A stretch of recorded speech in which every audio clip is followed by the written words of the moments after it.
Hi everyone, Troy Martin, TM Fitness. Let's talk energy balance. If you have any interest whatsoever in weight management, you absolutely have to understand the principles of energy balance, in particular 24-hour energy balance. What is energy balance? All the energy that you use through activity throughout a day offset against all the energy that you put back in through the food and beverages that you consume.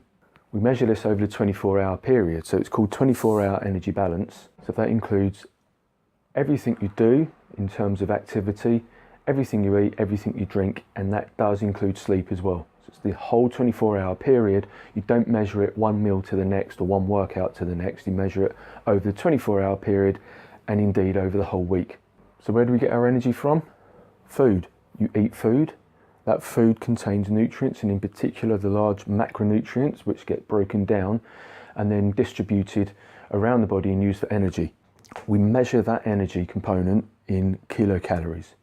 So that means all calories are created the same. It doesn't matter what food you're eating, the calories are always going to be the same. There's no such thing as good calories or bad calories. There's just calories.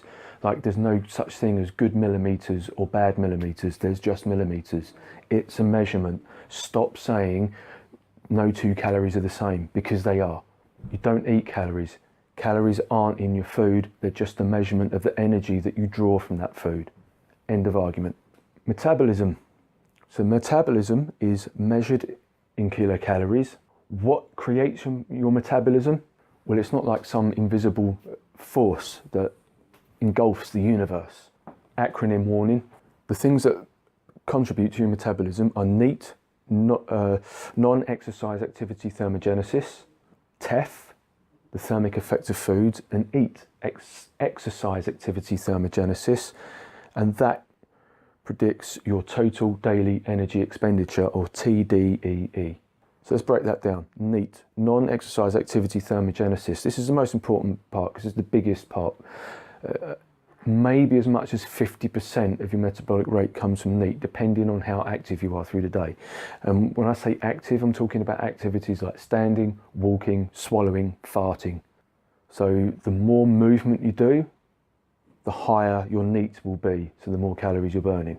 Okay, that's why the general recommendation is for 10,000 steps a day, because if you aim for that, it's not like 10,000 is a magic number, but the more steps you put in through the day, the more likely you are to be getting enough activity in to keep your metabolism at a reasonable level.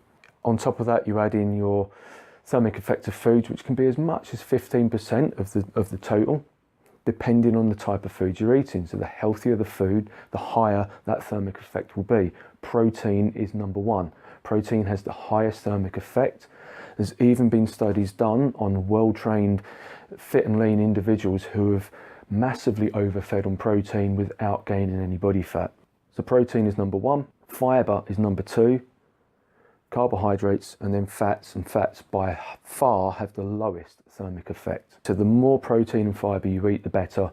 That's why a diet that's high in processed and refined foods which will be relatively low in protein and fiber, isn't satiating, so you tend to eat more, and that's why that's putting you into an energy surplus. More about that in a moment. And then the last one, the tip of the iceberg, the 5%, is your exercise activity thermogenesis. So this are your gym workouts, your bike rides. Unless you're like a triathlete and you're doing 20-25 hours of training per week, this is going to be really, really low. Most people will do somewhere between 2 and 4 hours of exercise a week. A typical workout, let's say it's a typical hour-long gym workout, will burn 250, 300 calories. If it's a really intense session, if it's a really heavy lifting session, maybe 400 calories. You'll burn more calories while you sleep than you will while you're in the gym. That's why exercise alone is a poor predictor of weight management, or poor influencer of weight management. So non-exercise activity thermogenesis plus the thermic effect of foods plus exercise activity thermogenesis equals your TDEE, your total daily energy expenditure. To work out your BMR, your basal metabolic rate, so this is like the basal amount of activity, the minimal amount of activity that you could possibly do. So your BMR is the energy that you would use if you were to lay in bed for 24 hours doing nothing but blinking, swallowing and breathing. There's various equations you can use to work that out. They're called predictive equations because they predict these numbers. They can't accurately predict them, so it's only a guess. They can be, in most cases, 5 to 10% inaccurate, in some cases 20% out. And that may vary on a daily basis depending on what you've eaten, where you are, how you know what the air temperature is, how well you've slept, and those kind of things. But it's the best we've got, and when you use it wisely and consistently, it's pretty good. So you work out your BMR. You can use the Harris-Benedict equation, the Mifflin-St. Jeor. I like to use this one because it's really, really simple and it's not a million miles out. They all vary by about 100 calories or so. To work out your BMR, work out your weight in pounds. So that's kilograms times 2.2, because it's 2.2 pounds per kilogram. And then you times that by 10 if you're a female and 11 for a male. It's higher for males because they generally have more lean mass. And then you would add into that, after you got your BMR, you would add your activity, your physical activity ratio. There's a scale for that. It's not particularly accurate. Most people tend to overestimate this and think that they're doing more activity than they actually are. But let's give you an example to kind of illustrate that a bit. So we've got a female here. She's 70 kilos. She's reasonably lean. So, you know, we're saying 18 to 20% body fat. Pretty lean. She doesn't have to lose weight. She's quite active. She's maybe a fairly sedentary job, so she aims for somewhere between 6,000 and 8,000 steps a day. So she goes for a walk at lunchtime, she goes for a walk after work. She goes to the gym 3 times a week and she plays hockey at the weekend.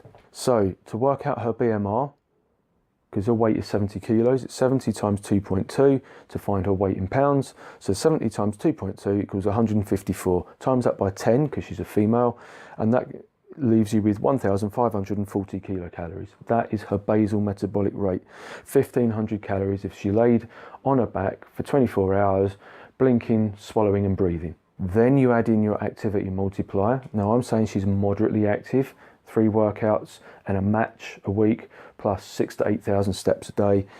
So 1,540 times 1.55, because that's the moderate multiplier, moderate activity multiplier, leaves you with 2,387 calories. That's her TDEE, her maintenance calories. 2,387 to maintain her weight.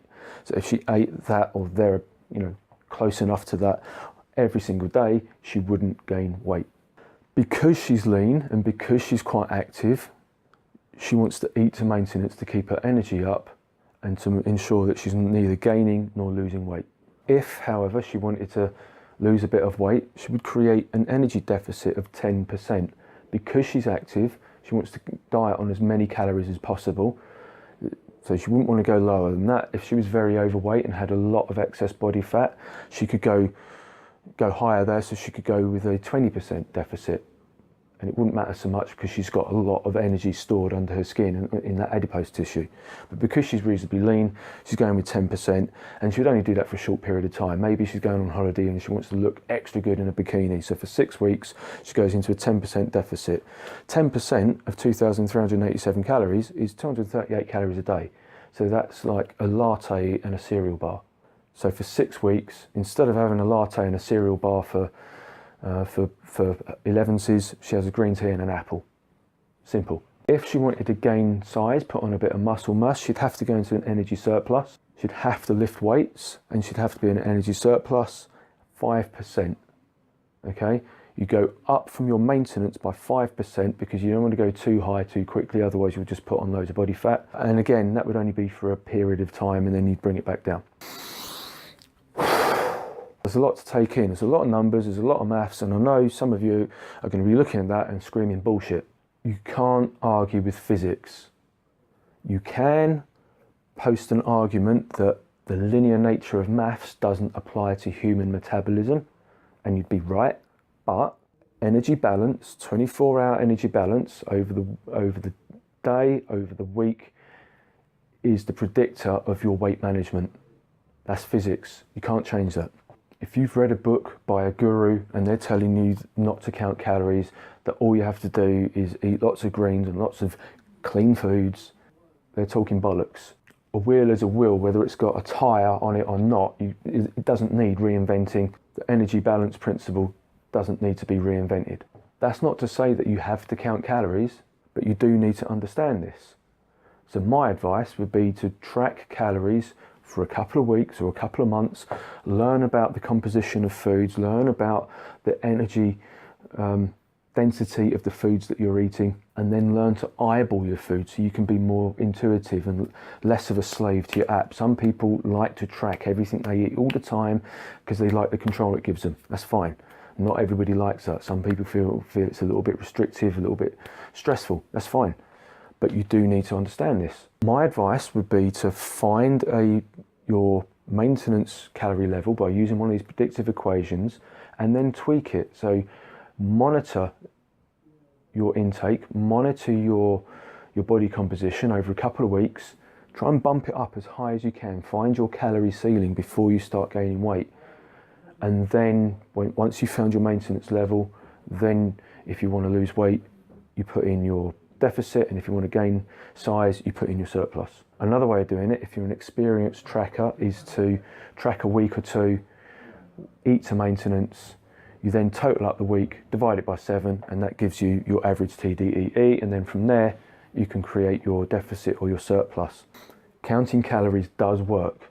Not everybody likes it, but it does work. The reason that it doesn't work for some people is because they do it wrong. People underestimate the amount of food they eat. In my experience with the clients I've worked with, I've seen people underestimate by at least 50%. So they think they're eating 1,700 calories a day and gaining weight. Once we've broken it down, we've analysed what they're recording, what they're missing, we have found that 1,700 calorie mark could be 1,000 calories, even more than that. Even over, it might be that they're actually consuming over 3,000 calories a day and didn't realise it, and that's why they're gaining weight. So it's not the numbers that are wrong, it's their application of this principle that's wrong. And then the other thing is with the activity, people tend to overestimate the amount of activity they're doing. So you think you're more active than you actually are. That's why I prefer the tracking method to the predictive equation method, but it takes practice. And breathe.